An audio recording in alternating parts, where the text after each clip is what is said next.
Hey everyone, Mr. Wineland here. Let me fix my hair. Kind of looks weird. Anyway, as we are moving on, we're talking about from Republic to Empire. Dum dum dum dum da dum dum da dum. Star Wars. So anyway, the reason why the Romans they went kind of from the Republic to an empire. And no, it didn't go down the way of, like Revenge of the Sith. So there's no Sith Lords in this thing. So don't be expecting, like, oh, no, Palpatine came out of nowhere. No, it's not like that. But, if you look at it, though, the way it did kind of break down, you do have Julius Caesar, who's kind of viewed as like a Palpatine type character in this story that we're going to learn today. But we talked about the Republic and how it was formed in Rome, and and we start to see by the mid 100 BC, Rome didn't have a rival. Carthage is gone, or pretty much gone, so they don't have to worry about the rivals. They're kind of they're at the top of the totem pole, baby. They're number one. Who's number one then? But they also have a target on their back a little bit later on, but not right now. And things are looking good. Things are looking great. And so we see that they have a lot of vast holdings without any limits at this point in time. But we do see some social unrest within Rome itself in the institutions, and this is causing some problems. It's causing tension in the society, and it's going to cause the Gracchi brothers. The Gracchi brothers. It sounds very Italian to resolve the tension. So these soldier farmers, that's what they were. They were soldiers, but they were farmers. Soldiers, but they were also farmers. Because remember, we talked about with the Republic, it was very important in the early stages of the Roman Republic that the people involved had some sort of tie to the land. Farming was a big aspect, and so you had the Gracchi brothers here, who many wanted to reduce poverty, and Tiberius and brother Gaius tried to help the soldiers and stop some of this poverty that was happening. Their solution, excuse me, their solution tried to redistribute public land to help soldier farmers. So the idea was, hey, let's just give soldiers some land and maybe we can help them out here in this situation. So we see that that was kind of the push that they were going for.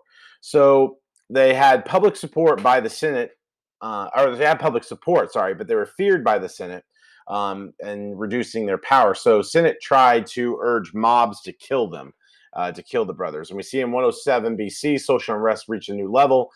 General Gaius Marius, whatever, elected the council, eliminated property restrictions, accepted anyone who wanted to join the army.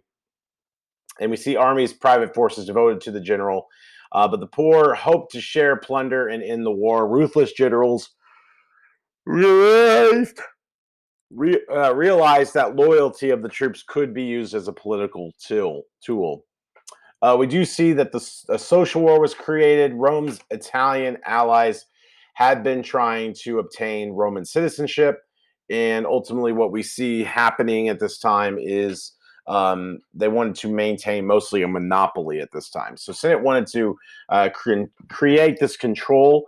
And what we see is 90 BC, social war broke out, and Italian rebels were defeated, but Senate agreed to their citizenship. So there was no rival with Rome. So a lot of the problems that were happening were within Rome. So like we're seeing civil war type structure here happening. Almost messed up there. So and by the way, number 7, if you didn't catch it, was to redistribute public land. Definition for Lucius Cornelius Sulla. Sulla became the consul in 88 BC, and he's able to lead during the consulship. And Marius tried to prevent Sulla from taking military command, but Sulla marched on Rome and won the civil war and became dictator. And so he basically changed his role from, hey, I'm just this guy who overlooks, the executive branch. Now I'm going to be, boom, drop some more power. And so we created a program of reforms to protect the Senate. Now we start to see this is where things are changing and starting to, we're seeing Rome become an empire. Sulla paved the way for major changes, But what he also did is he ended the republic and ultimately leading to uh, ambitions of a few instead of a lot. So one of those individuals was Julius Caesar, and then there was Pompey, and then there was Licinius Crassus, who helped bring it into the Republic. Now, Pompey was a successful military commander, and then you see Crassus was one of the wealthiest people in Rome. In 60 BC, the three took over the Roman state and ruled members of the First Triumvirate. Now, we see Crassus ultimately is going to be kicked out. We see Crassus, he died eventually. So Pompey and Caesar fought in a civil war, however. Caesar defeated Pompey and ultimately took full control of Rome and became dictator for life in 44 BC. However, even though, excuse me, I'm yawning. Even though Caesar brought many changes to Rome and popular reforms, Senate feared he would destroy the Roman Republic, which is your answer number 5. So his friends murdered him, known as the Ides of March. And his friend Brutus, who served on the Senate, feared of the Republic falling. So the senators decided that on the Ides of March, in March, that they would find a way to kill Caesar and save the Republic. And that ultimately led, and so in that March that Caesar died, and there's that famous line, and it's in the Shakespeare play, but it says "E tu, Brute," "You too, Brutus." So Brutus betrayed him, but it didn't work as far as saving the Republic, because Caesar's murder did not save the Republic, because there would be another triumvirate. It was in 43 BC. Caesar's adopted son Octavian, loyal officer Mark Antony, and high priest Lepidus took over. Lepidus was pushed aside as well, not by death, but this time by force. So Octavian agreed to govern half of the empire. Octavian in the west, which mostly Caesar was doing at the time, and Pompey, who was in charge of mostly a lot of the east, especially in Egypt.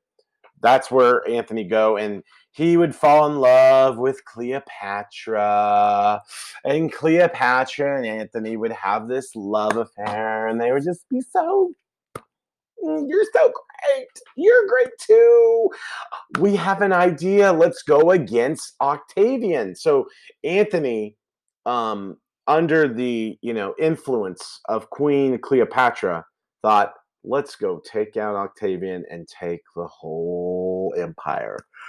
Well, mistake, because Octavian is a very trained soldier, just as much as Antony, and a very trained leader. And Octavian ultimately defeated Antony and his allies and Egypt's queen Cleopatra. They actually knew that they were going to lose, and they committed suicide. And Octavian alone controlled Rome, and the Republic, Roman Republic, effectively dead, and a new history would be created. And so Octavian takes power. He restores the empire. Had no intention of establishing a dictatorship, but eventually we see that he ultimately creates a new order. This new political order, Octavian decided it was impossible to return to Rome to the Republican form of government, create a new political order today known as the Empire. Octavian was very careful in about how he went about this. To avoid the title of king or emperor, he called himself a priest, himself princept, which is first citizen, so of the government. So principate. Um, so the government was called a principate, which basically ruled by the first senator. So we see that played a big factor in his ability. And so we see that he then also takes a new title, which is called, Octavian takes the title of Augustus and is known as the Revered One, and the title of religious honor able to wear a laurel and oak leaf crown, and he was very successful. Okay, we're gonna stop there. This will be part one of what we're going to talk about. So we're done with this one. My next video will have part two of section 2. So be ready for that.